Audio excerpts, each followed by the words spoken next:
नजर डालते हैं दिलचस्प और मालूमाती खबरों पर। आपको बताएं, खुद को कवारा जाहिर करके दूसरी शादी नौजवान को महंगी पड़ गई। खुद को कवारा जाहिर करके दूसरी शादी करने वाले शहरी के खिलाफ उसकी अहलिया की दरख्वास्त पर मुकदमा दर्ज कर लिया गया।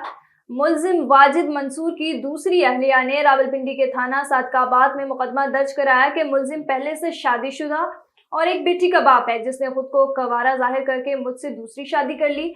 मुलजिम ने झूठ, फ्रॉड और धोखे के जरिए अपनी बदनीयती अज़ाइम हासिल करने के लिए दूसरी शादी की। मुलजिम वाजिद मंसूर पर दूसरी अहलिया से 16 तोले तलाई ज़ेवरात छीनने का भी इल्ज़ाम लगाया गया है।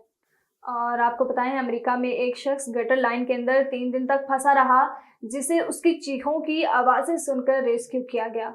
गैर मुल्की खबर रसां इदारे की रिपोर्ट के मुताबिक मेक्सिको सिटी के शुमाल मगरिब में वाक़या शहर लीवन में अपनी नौयत का अनोखा वाक़या पेश आया, जहां अतु न्यू नामी शहरी सुरंगों की तलाश में करीबी नदी से नकासी आब की बड़ी लाइनों में दाखिल हुआ और रास्ता भूल गया। लाख कोशिश करने के बावजूद उसे बाहर निकलने का कोई रास्ता ना दिखाई दिया, यानी जिस मकाम से वो दाखिल हुआ वहां वापस ना पहुंच सका और 3 दिन तक भूखा प्यासा भटकता रहा।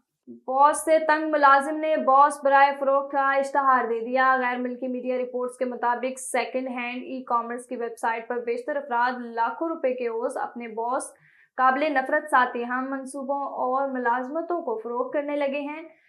मुलाजिमीन ऐसा इसलिए कर रहे हैं ताकि वो जहनी तनाव और दिन भर की जहनी और जिस्मानी थकान को दूर कर सकें। मीडिया रिपोर्ट्स के मुताबिक सोशल मीडिया सार्फिन 4 से 9 लाख यवान के ओज़ अपने साथी मुलाजमीन, नौकरियों और बॉस तक को ऑनलाइन फरोख्त करने के इश्तहारात दे रहे हैं। वाज़िया रहे कि ये इश्तहारात महज एक मजाक के तौर पर शाये किए जाते हैं और अपनी मुलाजमत बेचने वाले इस बात को यकीनी बनाते हैं कि इश्तहारात हकीकी नकद लेन देन का बायस ना हो।